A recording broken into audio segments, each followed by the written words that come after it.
வணக்கம் நேயர்களே, நான் உங்கள் பிரவீன் பிலிப். தமிழக அரசியல்ல தமிழகத்தினுடைய முதலமைச்சர் ஜோசப் விஜய் பல்வேறு விதமான அதிரடி நடவடிக்கைகளை மேற்கொண்டு வருவதை பார்க்க முடியுது. யாராக இருந்தாலும் தவறு செய்தா அவர்கள் மீது கடுமையான நடவடிக்கை எடுப்பேன், அதுல தயவு தட்சணை பார்க்க மாட்டேன், அது எங்க கட்சியுடைய முக்கிய பொறுப்பாளராக இருந்தா கூட சரி, அவர் மீது சரியான நடவடிக்கையை எடுப்பேன் அப்படின்ற ஒரு துணிச்சலோட பேசின விவகாரம் பெரும் அதிர்வலைகளை ஏற்படுத்தி இருக்குது. அது மட்டுமல்ல, இது வெறும் பேச்சா இருக்கா அல்லது நடைமுறையில இது கொண்டு வருவதற்கான முனைப்பை எடுத்திருக்கிறா பார்த்தா, தூத்துக்குடி மாவட்டம் விளாத்திக்குளம் தொகுதியை சேர்ந்த சட்டமன்ற உறுப்பினர் மார்கண்டேயன் பேசிய பேச்சு பெரும் அதிர்ச்சி அலையை ஏற்படுத்தியது. திமுகவுடைய கூட்டத்துல பேசின அவருடைய பேச்சில தமிழக முதலமைச்சரை குறித்து ஒருமையிலும் கடுமையான வார்த்தைகளை பயன்படுத்தி அவர் பேசிய அந்த பேச்சு பெரும் அரசியல் களத்துல பரபரப்பை ஏற்படுத்தியது. முதலமைச்சரை இப்படி பேசலாமா அப்படின்ற ஒரு கேள்வி பார்க்கிற நிலையில அவருடைய பேச்சில ஒரு மிரட்டல் துணியோடு தமிழகத்தினுடைய முதலமைச்சர் என்று கூட பாராமல் ஒருமையில பேசியதோடு ஒரு சாதாரண அளவுல தெரு சண்டையில வாடா ஒண்டி கொண்டி பார்ப்போம் அப்படின்ற மாதிரியான நிலையில அவர் பேசுகிறது காட்சிகளும் அவருடைய பேசியும் பெரும் அளவிலான அரசியல் பதற்றத்தை ஏற்படுத்தியிருக்கிறது.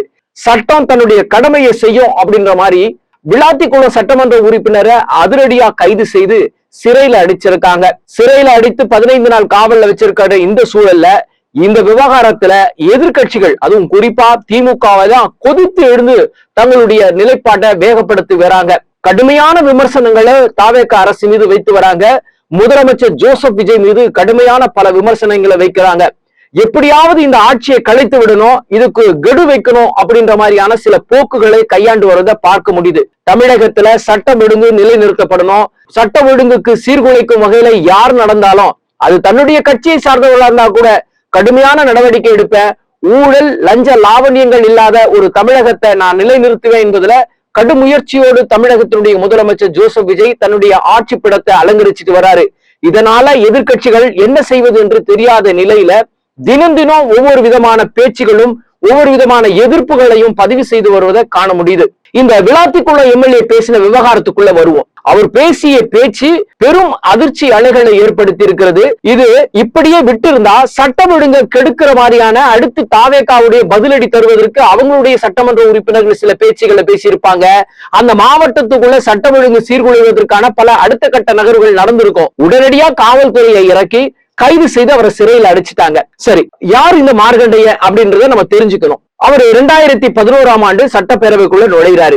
அதிமுகவினுடைய சட்டமன்ற உறுப்பினரா நுழைஞ்ச அவரு 2016 மீண்டும் சட்டமன்ற உறுப்பினரா இருக்கிறார். இப்படி தொடர்ந்து 2016ஆம் ஆண்டு வரை சட்டமன்ற உறுப்பினரா இருக்கிற நிலையில அன்றைக்கு அதிமுகவுடைய சட்டமன்ற உறுப்பினரா இருந்த பொழுது எதிர்கட்சியா இருந்து யாரு? திமுக.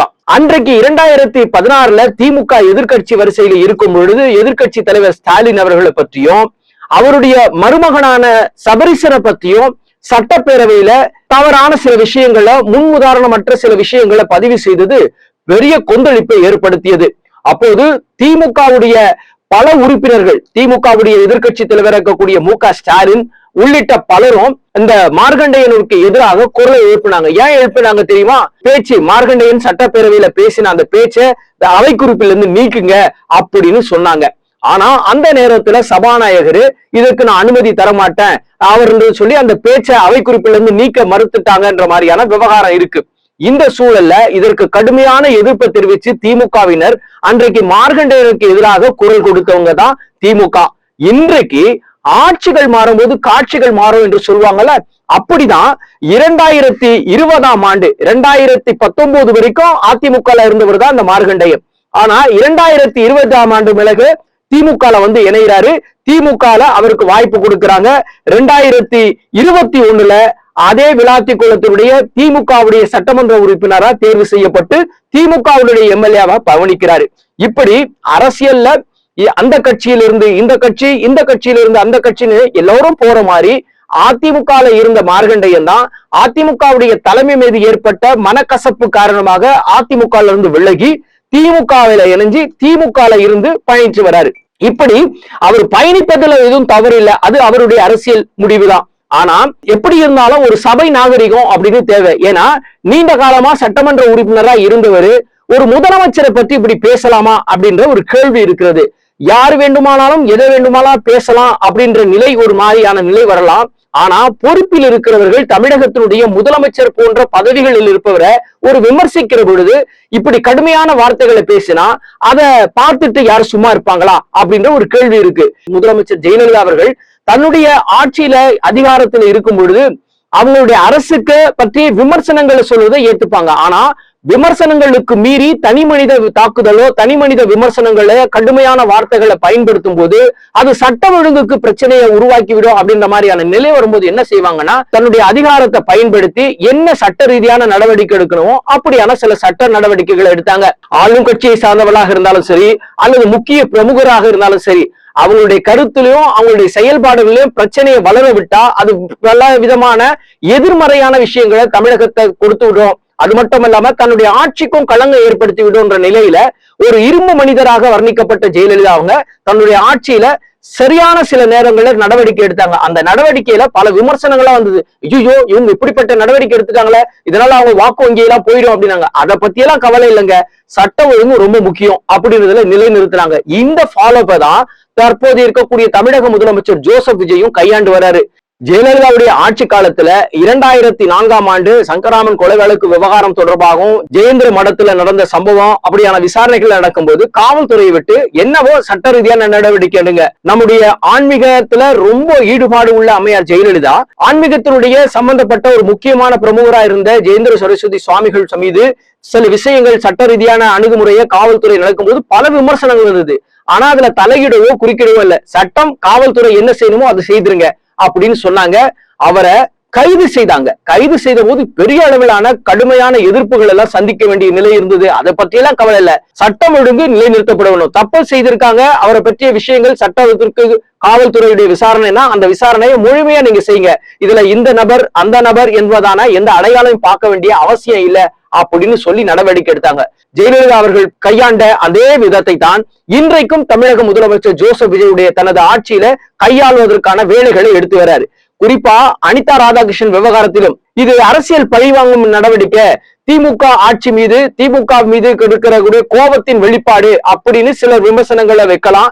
அது சரியான வகையில இருக்குமா என்பதை மக்களுடைய பார்வைக்கு விட்டுருவோம். ஆனாலும் கூட சட்டம் ஒழுங்கு சீர்குலையாமல் இருக்க வேண்டிய பாதுகாக்கப்பட வேண்டிய பொறுப்பு ஒரு தமிழகத்தின் முதலமைச்சருக்கு இருக்கு என்ற அடிப்படையில தனது அரசுக்கு எந்த விதமான களங்கமும் ஏற்பட்டுவிடக் கூடாது.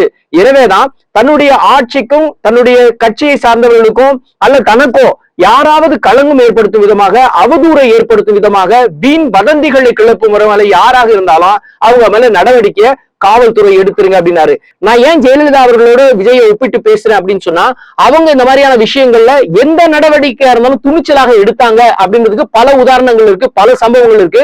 நம்ம சுவையா சில விஷயங்களை மட்டும் சொல்லணும்ன்றதுக்காக அவங்க கட்சியை சேர்ந்த சபாநாயகரா இருந்தவர் ஜெயக்குமார், அவர் சபாநாயகரா இருக்காரு. அந்த சபாநாயகரா இருந்த நேரத்துல அவருடைய செயல்பாடுகள்ல கொஞ்சம் வித்தியாசப்படுற ஒரு சூழல் வந்தது அப்படின்றது செய்திகள் போலீஸ் உளவுத்துறை மூலமா அம்மையாருடைய முதலமைச்சர் ஜெயலலிதா காதுக்கு போகுது. அப்போ முதலமைச்சர் அந்த ஜெயலலிதா அவங்களுடைய செயல்பாடுகளை பார்த்துட்டே இருக்காங்க. அப்போ ஜெயக்குமார் ஒரு விழா நடத்துறாரு, தன்னுடைய 52வது பிறந்த நாள் நினைக்கிறேன். அந்த பிறந்தநாள் விழா கொண்டாடும் போது அவர் கொஞ்சம் ஆடம்பரமா அந்த விழா பெரும் அளவுல பேசப்படுகிற அளவுல சர்ச்சைக்குரிய விஷயங்கள்லாம் சில நேரங்கள் அரங்கேறுது. இதை பற்றி செய்திகள் உளவுத்துறை மூலமா அவங்க அந்த பேச்சில என்ன சொல்லப்பட்டது அப்படின்னு சொன்னா என்னன்னா ஜெயலலிதாவுக்கு அடுத்து ஜெயக்குமார் தான் அப்படின்ற மாதிரியான சில டாக்குகளும் வந்துச்சு. இதெல்லாம் பார்த்த தலைமை சும்மா இல்லாம இது என்ன ரொம்ப ஓவரா போயிட்டு இருக்கு, இந்த மாதிரி எல்லை தாண்டி சில விஷயங்கள் போனா அது கட்சிக்கு நம்முடைய ஆட்சிக்கு களங்கம் ஏற்படும் சொல்லிட்டு சபாநாயகரா இருந்தவரைய அடுத்த 10வது நிமிடமே அந்த பொறுப்புல இருந்து நீக்கிட்டாங்க. இப்படி ஒரு முடிவுகளை எடுப்பதுல ஜெயலலிதா ஒரு ஆளுமைக்குரிய தலைவரா இருக்கிறாங்கன்னு இன்னைக்கும் பேசுறோம்ல, இப்படிப்பட்ட ஆளுமையா நான் இருக்கணும்ன்ற மனநிலைக்கு தான் தமிழக முதலமைச்சர் ஜோசப் விஜயும் தற்போது தயார் செய்து வராரு. எந்த விஷயமாக இருந்தாலும் தனது கட்சியை சார்ந்தவங்களா இருக்கலாம், எதிர்கட்சியா இருக்கலாம், யாராவனா இருக்கலாம், நியாயம் உண்மை நீதி என்பதான நிலைப்பாடுகளிலும் ஊழல் லஞ்ச லாவணியங்களை செய்யறவங்களா இருந்தாலும் சட்ட ஒழுங்குக்கு முரணா யாரை ஈடுபட்டாலும் அவங்க மீது கடுமையான நடவடிக்கை எடுக்கணும் அப்படின்னு எடுத்திருக்காங்க.